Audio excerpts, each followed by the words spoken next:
عمران خان کو مذاکرات کی پیشکش، ہمیں تو بھر دی لیکن کس کے ساتھ؟ میں ہوں وحید جوان، آپ ہمارے یوٹیوب چینل اور فیس بک پیج میں السلام علیکم۔ عمران خان کو مذاکرات کی پیشکش کر دی۔ خان صاحب نے کہا میں گھر کے بڑوں سے بات کروں گا، مالی سے میں کیوں بات کروں؟ اب مالی کس کو کہا یہ آپ بھی جانتے ہیں۔ اب خان صاحب کو ریلیف دینے کی کوشش کی جا رہی ہے لیکن خان صاحب اس ریلیف کو نہیں مان رہے۔ اب اس سے سب سے زیادہ کوشش اس وقت گورنمنٹ کر رہی ہے، نون لیگ کر رہی ہے کہ خان صاحب سے کسی طریقے سے کوئی ڈیل ہو جائے اور خان صاحب کو بیعت نکال دیں حمیت سے۔ وہ کیوں کر رہی ہے اور کس وجہ سے کر رہی ہے اور اس کی ریزن کیا ہے؟ سپریم کورٹ بھی کہہ رہی ہے خان صاحب کو کہ آپ مذاکرات کریں۔ آج بیرسٹر گور آئے، انہوں نے اپنا پارٹی کا اعلامیہ جاری کیا، انہوں نے کہا کہ خان صاحب نے مذاکرات کی جو پیشکش تھی وہ قبول کر لی ہے اور ہم سیاسی جماعتوں سے ہم مذاکرات کرنے جا رہے ہیں اور اس کی سربراہی جو ہے محمود خان چودھری کو دے دی گئی ہے، وہ ان کی سربراہی میں یہ سیاسی پارٹیوں سے بات ہو کریں گے۔ اب نون لیگ یہ سارا کریڈٹ اپنے سر لینے کی کوشش کر رہی ہے۔ وہ اس وجہ سے کہ نواز شریف صاحب جو باہر گئے تھے وہ بھی ایک ڈیل کے ذریعے گئے تھے، نون لیگ کی جتنی بھی قیادت ہمیشہ جیل میں گئی ہے وہ ایک ڈیل کے ذریعے بھی آئی، تو اب نون لیگ بھی یہی چاہ رہی ہے کہ خان صاحب کو بھی ایک ڈیل کے ذریعے باہر لے جائے، لیکن ایک آدھ ڈیل ہماری مان لیتا کہ ہمارے پاس کچھ بیانیاں بن جائے اور خان صاحب کو ہم باہر لا سکیں۔ بہرحال خان صاحب نے یہ ساری چیزیں انکار کر دی۔ خان صاحب نے کہا اگر میں ڈیل کرنے کے لیے میں جا رہا ہوں اس کی شرائط یہ ہے کہ مجھے عدالت کے ذریعے انصاف دیا جائے اور میری جو گورنمنٹ ہے وہ مجھے واپس دی جائے۔ الیکشن میں ہم جو سیٹیں جیتی ہوئی ہیں کنفرم سیٹیں وہ ہمیں دی جائیں، اگر وہ سیٹیں ان کو دی جاتی ہیں تو ظاہر سی بات ہے کہ گورنمنٹ پی ٹی آئی کی ہوگی۔ ہمارے ساتھ جو زیادتیاں ہوئی ہیں وہ تو میں معاف کر سکتا ہوں، لیکن ملک کے ساتھ کھلواڑ کیا گیا ہے میں ان کو معاف نہیں کروں۔ یہ خان صاحب کے دو ٹوک الفاظ ہیں۔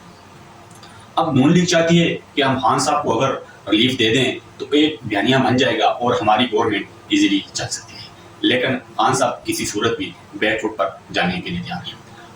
اب جیل میں جتنی بھی قیادت پیچھے کی گرفتار ہے، خان صاحب نے سب کہا کہ آپ جو بھی چیز وہ مانگ رہے ہیں لکھ کر دے دیں، میرے مخالف جو بھی چیز وہ مانگنا چاہتے ہیں آپ لکھ کے دے دیں، آپ پی ٹی آئی سے لا ترکی کا اعلان کر دیں اور لوگ جتنی بھی وہ لیڈرشپ ہے وہ باہر آنے کی۔ انہوں نے کہا کہ ہم ایسا ہرگز نہیں کر سکتے، مشکلات ہیں اور جو مشکل وقت تھا وہ ہم نے برداشت کر دیا ہے، اب ہمارے لیے جیل میں رہنا کوئی مشکل نہیں۔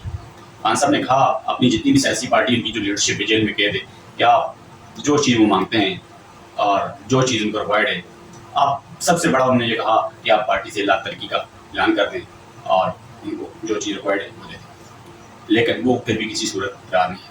خان صاحب نے کہا میں سب کچھ برداشت کر لوں گا، آپ جیل سے فی الحال باہر چلے جائیں، لیکن ان کی جو بھی لیڈرشپ ہے وہ خان صاحب کے شانہ بشانہ کھڑی ہے جو اس وقت جیل کے اندر ہے اور اسلاموں کے پیچھے ہے، سزا کاٹ رہی ہے اور وہ جو کہہ رہے ہیں ناحق کیسز ہمارے اوپر بنائے گئے ہیں، ہم اس کے لیے جدوجہد جاری رکھیں گے۔ ہمارا یہ مشن پاکستان کے لیے مشن ہے، پاکستان کو کرپشن سے پاک کرنا، اور اس وقت ہم اعلیٰ مثال بن سکتے ہیں ان لیڈرز کے لیے، ان لوگوں کے لیے جو ہمیشہ ڈیل کے ذریعے بیعت چلے جاتے تھے اور اس کا نقصان ملک کو اٹھانا پڑتا تھا۔ اب خان صاحب یہ چیز کرنے کے لیے تیار نہیں ہے۔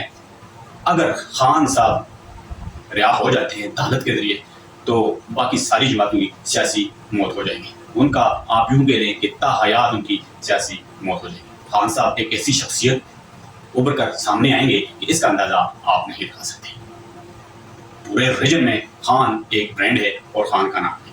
خان جب جیل سے باہر آئے گا اور عدالت کے ذریعے آئے گا تو یقین مانیں کہ یہ جو سیاسی کشمکش ہے اس کا طوفان اتنا ہوگا کہ اس کی شدت کا اندازہ آپ نہیں لگا سکتے۔ بہرحال مزید کیا خبریں پی ٹی آئی کے لیے کتنی اچھی خبریں ہیں اور پی ٹی آئی کی جو لیڈرشپ ہے ان کے لیے کتنی اچھی خبریں ہیں، کیا آنے والے وقتوں میں پی ٹی آئی کے لیے آسانیاں پیدا کی جا سکتی ہیں اور عید کے بعد کیا خان صاحب کی رہائی ممکن ہے، اس کی ڈیٹیل بھی آپ کے سامنے رکھیں گے اور نیکسٹ ہمارے ویڈیو کا آپ انتظار کریں۔ جن لوگوں نے ہمارے چینل کو سبسکرائب نہیں کیا، لائک نہیں کیا، تو انڈیپینڈنٹ جرنلزم کو سپورٹ کرنا آپ کا حق ہے اور آپ کا ایک لائک اور ایک فالو ہمارے لیے بڑی اہمیت کا عمل ہے۔